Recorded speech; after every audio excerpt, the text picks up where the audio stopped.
race to their sideline. Touchdown, Oregon!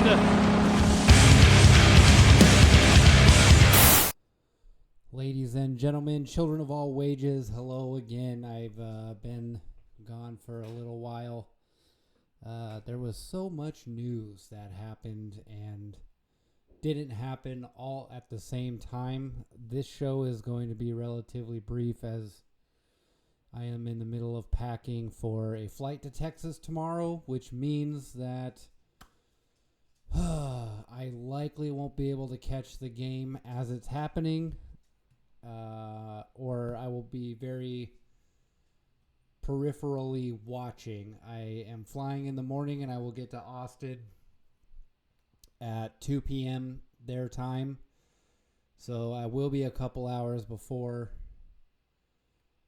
kickoff, but I am also going there to visit family for Christmas, and so when I get there, we are having to drive to Waco from Austin, so it's going to be a very tight scheduled day.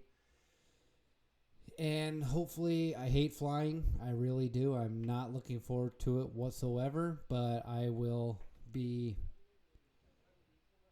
going to do it just so I can visit family. And I fly into Austin, and we have to drive to Waco. So tomorrow's going to be a long day, full of travels, multiple time zones in a mode of transportation that is probably my least favorite. So that'll be fun. But I'm going to try to catch as much of the game as possible, or at least keep up to date with it as much as I can. And wow, a lot has happened in the past 2-3 weeks since I last did a show. I think it was about 2 weeks. Not only in my personal life, but mainly in college football. And some of it did touch Oregon in the sense that Tosh Lupoi, obviously, since I last did the show, it obviously has been confirmed. He is now Cal's new head coach, so good luck to him. And I think Cal got a good one. Again, everyone has things that they can be criticized for and praised. And overall, though, Tosh Lupoi has been, despite some of his faults and foibles in terms of defensive performance and all that kind of stuff, it was really coming into, I think, what Tosh envisioned when he first got here. And having the roster that they were recruiting for the past 2-3 years has proven to be the right case and the vision that was coming true, at least, and not just a vision of someone who says, I'm finna do something, I'm gonna do it, and they never do. So that's one thing. Good luck to Tosh.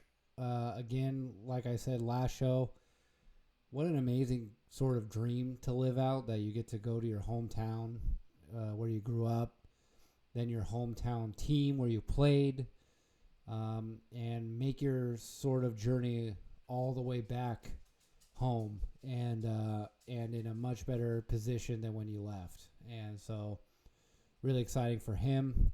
Also, Will Stein is in Kentucky, and that was obviously confirmed last time we did the show.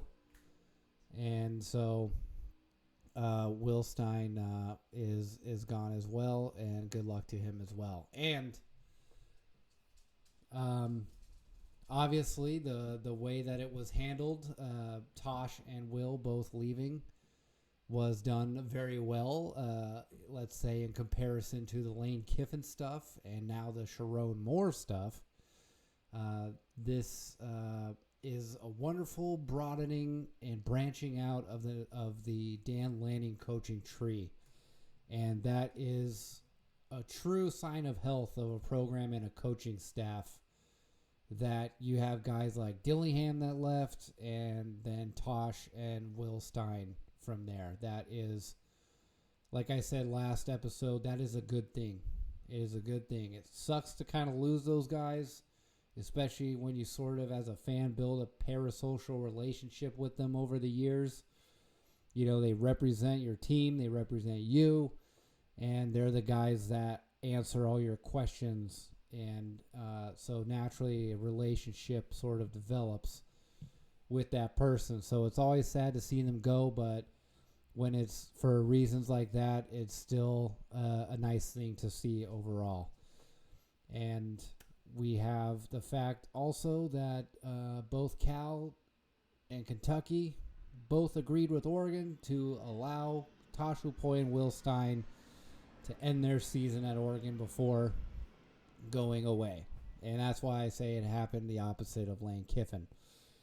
And, man, I'm just going to go quickly over the Sharon Moore stuff. What a weird story that got weirder as every second went on. Just absolutely weird. And so hopefully Michigan gets their stuff figured out with the whole Sharon Moore fired with cause, which means they don't have to pay for his buyout. Obviously, it seemed like with the relationship he was having with the intern or whoever it was, staff member, whatever you want to title it, it doesn't really matter at that point. It was subordinate to him. That the some sort of morality clause was broken or something in the contract. But I think what was worse for him and his potential career was his intense crash out, to say the least. This it's just sad to see.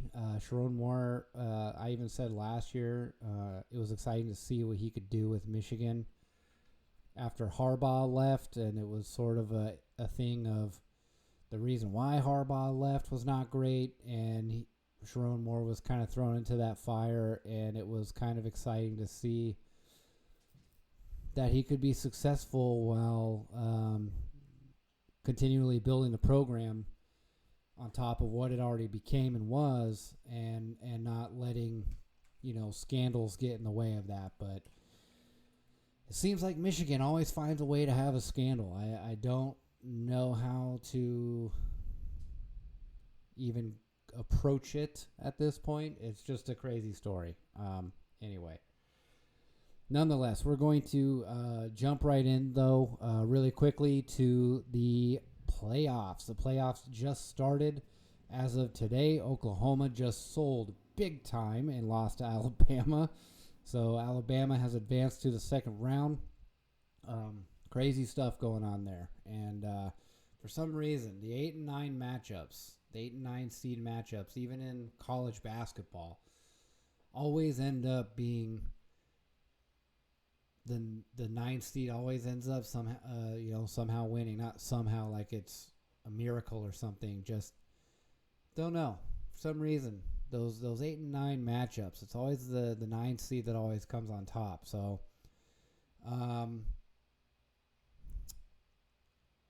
crazy game. I don't really want to say good game because it was kind of a sloppy game on both sides, but good game, Alabama. They made the plays when they needed to. They never gave up, and they didn't, surrender when they were down 17-0, and they came right back at the half to make it 17-17. So wins are wins, and when you play well enough to win, that's all you can really ask for. And with that being said, that is going to be the case for Oregon versus James Madison tomorrow. The first playoff game played at Autzen. Oregon Duck fans get another chance to see a game at Autzen this season. And again, there was the college football brackets and everything. I totally missed that in terms of doing shows. Teams are going to be mad they're left out, and teams are going to be mad where they're seated. Or a lot of Oregon fans felt like they got the short end of the stick last year with the seeding, and you could say so, but again, I am just under the philosophy that you have to play the games. Those are the games that are set before you. You got to play them, and you got to play them well. Oregon did not play well in the games that were set before them, and to win championships, you gotta You got to earn them and take them. They will not be given to you. But in terms of the technical, mechanical thinking, Oregon got a better path to a playoff run this year than they did last year in terms of the seeding. Going with James Madison. James Madison is one of those teams that were not supposed to be in the playoff if with all the people sort of complaining. I'm not saying complaining necessarily in a bad way. I'm just, as a descriptive term, complaining that their team didn't get in like BYU and Notre Dame. And obviously the argument should be there that maybe they should. And that James Madison, Tulane shouldn't have been in there. But the rules are the rules, and you got to win the games that are games you got to win. And so James Madison and Tulane, in terms of the rules, won the games they needed to. They did not lose them, so they get in. Notre Dame ended up not winning the games they should be winning, and or not enough games to win. Same with BYU, and thus they were left out according to the rules. That's a whole nother discussion for another way, but that's just what happened. Nothing we can do about it now. So, Oregon up against Jay Madison, one of those teams that were not supposed to be in, and they are heavily favored to beat James Madison. Now, I'm not really familiar with the Dukes, as their mascot is, with their play. I haven't watched them play in games this year. So I will just base it on this. They had Kirk Cinetti before he came to Indiana. They're a solid enough program. They recently only came to FBS, and they're already in playoffs and playoff contention within like a few years. So they are a solid program. They're not going to necessarily be a pushover, and this is going to be the definition of any given Sunday. This is why you play the games, those two cliches. This is why these matchups happen, because you got to play them and you got to win them. So it all comes down to this. JMU not getting a lottery winning day where everything is just absolutely going their way and they can't be stopped. And on the flip side, Oregon having the worst days of their life. This is a chance for Oregon to get the ball rolling in playoff teams. Look, no matter how good or bad a team is in the regular season, playoffs are different. Playoffs are just different. And Oregon learned that lesson last year where they got one over on Ohio State in the regular season, and then Ohio State also lost to Michigan. So by all metrics of the regular season, Ohio State was likely a round 1 to round 2 elimination team. But when the playoffs started, it became a buzzsaw. It's win or go home. Every team is fighting for survival. So if you're in, you're in. And now it's time to fight for your life. So there's a team that was good enough to get there, which means if they're good enough to fight for their lives and pull one over on you on the playoffs. So Oregon needs to maintain being the buzzsaw now that they are in the postseason. This is something they played well enough to go 11-1. Now it's go time, big time. This needs to be the peak. They need to execute on every level, and if they have a team, as we saw today with the Oklahoma and Alabama game, once your foot is on their throat, you don't let it off and you push harder. This needs to be the game for Oregon to get that in their system, and that's the message that they need to put out with this game. They can't let JMU hang around. They can't go up big or something and cruise control and let them slowly climb back in, and time was the only thing keeping JMU from coming back. They need to end the game as quick as possible and finish the job. And that means that Oregon needs to run the ball well. Dante Moore needs to have a game. I would have gone deeper into the injury report and things like that if I had the time. But I'm running out of time so freaking fast. I hate this. I really hate traveling like this. Like, if I had more time. See, if I was driving, I much prefer road trips. And if I was just driving myself on this trip, I could take my time. I can go as fast and slow as I want to, start whenever I want to. But with like airports and stuff, you have to be on time. Because even if you miss the slot that you personally said, I'm going to leave at this time on my car, even if you miss boarding, it's fine. It doesn't matter. You can leave whenever you want. I don't know. Anyway, but according to the injury report, Evan Stewart has been moved to doubtful as of today. He was questionable with Trey McNutt, DeCorian Moore, and Gary Bryant Jr. That is not necessarily surprising. I think it was exciting / surprising that he was even on the questionable list with everyone else. So we will not be at full capacity with our receivers yet again. But it looks like DeCorian Moore might possibly be back, which it seemed like as of when DeCorian Moore was originally injured, that was what they were going to do. They were going to rely on their depth pieces at receiver, which turned out pretty well, actually, and waiting to bring him back not only when he's actually healthy, but for playoff time. And that might have been a great chess move if this is the case. That's also another thing with this team, James Madison. You can't let them hang around because if you aren't able to play DeCorian Moore or Gary Bryant Jr., which is likely, I don't know, or Trey McNutt too, because he's now been moved to questionable. If they actually have the ability to play, you want to be able though to keep them healthy and boost their recovery time as much as possible. So make this game a blowout, unquestionable blowout. If more plays, give more enough time to shake the rust off, but then eventually get some more rest. Keep that recovery going because it's only going to get harder with every game that you win in the playoffs. That's just my thoughts on that.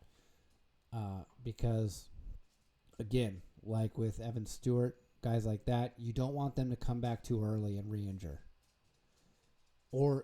And re-injure themselves worse. We all want to see them. We all want to see them play, and we want them to play. But you got to think ahead on these things. And this is why I get in conversations with dummies about Evan Stewart coming back and putting together a full season. But that's neither here nor there. They want to get into semantics and not the philosophical, conceptual, macro view of what I'm saying.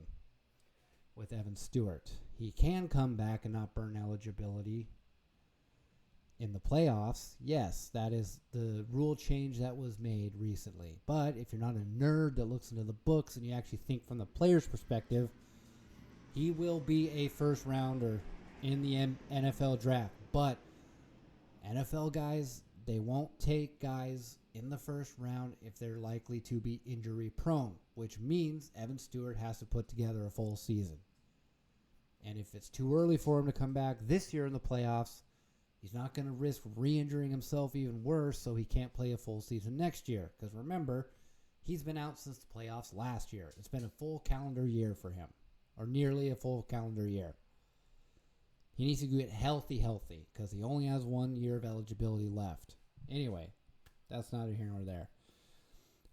But getting more weapons at receiver, as many as we possibly can, getting them back would be great. McClellan, though, has stepped up. Malik Benson, obviously, has stepped up. All these guys have stepped up. And so I don't imagine, even if we get guys like DeCorian Moore back, Gary Bryant Jr. back, they're probably not going to be the main show of the day, because if you execute and play well enough and the defense doesn't absolutely crash and burn, it's been proven with the last half of the season that Oregon can get away with having their depth piece receivers lead the way while the other guys get healthy. So that's going to be the case. Another big thing, though, too, is with all the distractions of the coaching and stuff, and even though Tosh and Will are able to remain behind and finish out the season with Oregon, there's still that idea of like the distraction piece where you want to make sure those guys are locked in and calling the game that they need to call, and keeping the energy for the defense guys, keeping the energy for the offense guys, keeping that energy, that hype, that force behind them, and the strategy, the game plan as well, and executing that as well. They can't let the two brains split up too much. And granted, like I said, Kentucky and Cal seem to be letting them do that, but still, there's always that thing, with Lane Kiffin being on Ole Miss, they think Tulane might have a chance of an upset, and a lot of people are calling upsets with one of these two matchups right now. And with Oregon being young, age-wise and roster-wise in that regard, and inexperienced when it comes to playoff type things, where not only were last year these guys were 5th, 6th, 7th year seniors type of thing. That was the first time in the Lanning era they went to the playoffs. Now you have guys who are second time in the Lanning era go to the playoffs, but they're young on the roster. So again, this is the time where the regular season was the time you want those young guys to have their learning experiences during that time, because come playoff time, you want to be playing extremely sharp. Or you become New Orleans Saints, who loses to a 7-9 Seattle in the divisional round or the wild card round. Like I said, this type of things are possible, and that's why you play the games. And you got to be there to play the game and not let an upset like that happen. And I think this game is crucial, and I think a lot of nerves are there. Not necessarily because JMU is so damn good, which who knows, maybe. For those of us who haven't watched, we don't really know. For those who have, they have the idea that they're good, but not world-beating good. Who knows, right? But that's why it's incumbent on Oregon to be that team, to be the team that wins the game and not loses it in terms of thinking you can coast to a victory, because that's when those victories get stolen from you. That's what it really is, stealing a victory, snatching defeat from the jaws of victory type of thing. That's what, upsets really are. Where obviously on paper you should be bludgeoning this team or beating the crap out of them, but you don't, and you lose. Because it's like the tortoise and the hare. The hare's not paying attention, and by the time the paying attention happens, it's too late. That's the whole mechanism of an upset, in terms of, well, if the hare was awake, paying attention at the time, if Oregon's locked in and ready to go, and JMU gets a couple shots in, well, you could still say, okay, that's happening, but we got the strategy, we notice that, we pay attention to that, we adjust, adapt, and we're going to throw our shots back, and then we end up winning the game. There's a difference between that and obviously the other thing, the being asleep thing that caused you to lose. And I think a lot of Duck fans, though, are finding this game to be extra crucial. One, because obviously Oregon's had 3 weeks off, and past performance with bye weeks haven't been so great. But last year obviously was the first time in 10 years since the first college football playoff that Oregon was in the playoff finally. So there was a bit of a playoff drought in between Marcus Mariota era and then this year. Now it's like, okay, let's let Ohio State be a lesson. The Rose Bowl from last year, let's be a lesson and build from and learn from that. Tomorrow is more than just beating a team. This is momentum for being a team that is used to the postseason play and able to make plays and win games in the postseason play. You're building that momentum. You're getting that snowball going. And Oregon wasn't able to do that last year. In fact, it was a big momentum killer in terms of postseason. Oregon finally got over the hump of losing at the last second in a Pac-12 championship to lose out on getting into the playoff. Now they got over that hump, and now it's the forward progression of, all right, let's get a playoff win under our belt. Let's get the feeling of what it feels like and what it means to execute enough to win a playoff game. Then you move on from there. You build on that progress. But I think a lot of fans and people are nervous because we haven't obviously seen that yet. We haven't really had a chance to, and the chance that we got was last year, which wasn't a great taste in anyone's mouth. Pause. And so I think there is a lot riding on Oregon to win this game, because you either develop a monkey on your back or you never let that monkey get on your back in the first place, and you get momentum going as time goes on and as you continue to progress as a coach, players, program, so on and so forth. Because again, the object is still a national championship. And though people don't think Oregon is going to win a national championship this year, or true contenders, and including a lot of fans, not necessarily not including me at this point, but building towards that will get you over and on that mountaintop eventually.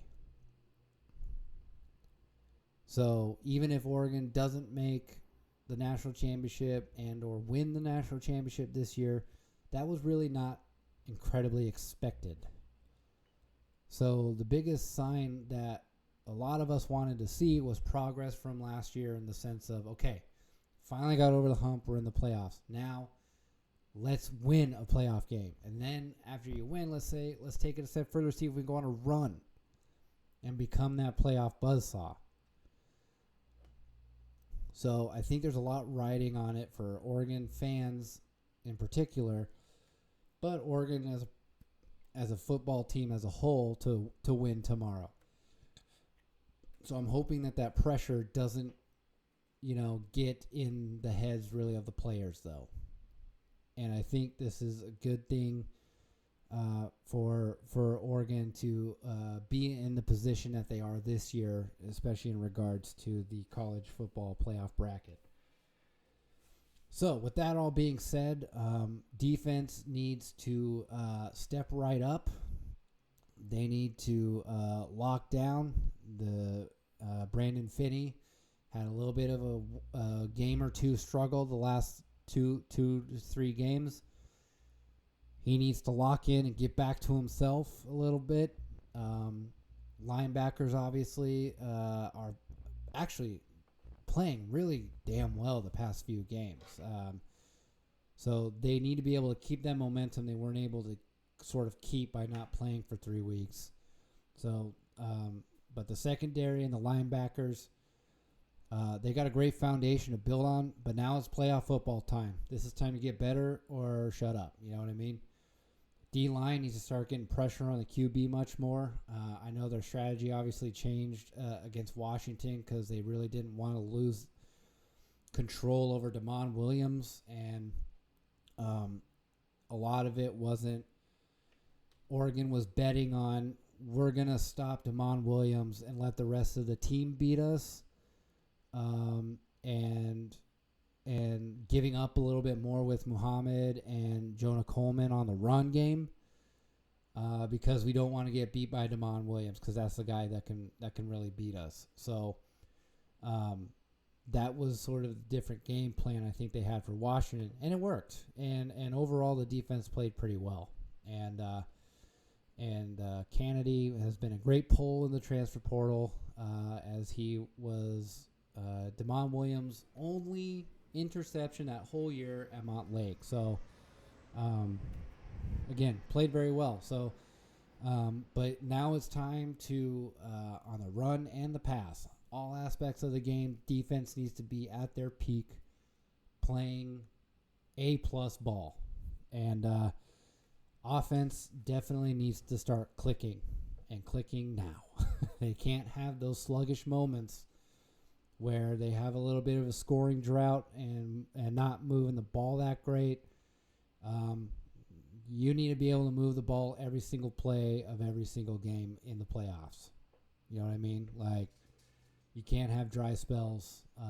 That's what happened to Oklahoma today, and Alabama got hot. You need to be that hot team. And I'm going to go under the assumption that JMU is not going to back off, because, again, this is a fight for survival now in the playoffs. So I'm going to go under the assumption that JMU is going to test Oregon, and they need to pass that test and pass it with flying colors, because immediately it's going to get much harder. With Texas Tech and then Indiana in the second and third rounds, potentially, that's the sort of projection that people have. And so I think that's all I have to say about it for now, because it's already 9:30 and I have a flight in the morning, and I still got to do a few things tonight, and I got to do a few things tomorrow before my flight. So I definitely have to get up very early in the morning. And I think I've covered most topics that I possibly can at this moment. This is why I hate traveling on planes. Sorry, it's just like, ugh. My time was ate up just because I have a flight in the morning. It's crazy. Anyway. So go Ducks. I'm looking forward to the game tomorrow. It should be fun to see Oregon at a night game again, and a night game in the playoffs. Should be fun. Wish I was able to go. And I might bring my camera with me to do another maybe episode or show post game if I have the time while I'm in Texas. So obviously the production value might not be as beautiful as this apartment here, but you know, what can you do? Sometimes you just have to, if you take it on the road. But yeah, so we'll just end it with a Go Ducks tomorrow, and Go Ducks today, and a Go Ducks forever, I guess. But yeah, that's all I have to say for now. And so I think there's only one thing left to say, and that is thank you for watching.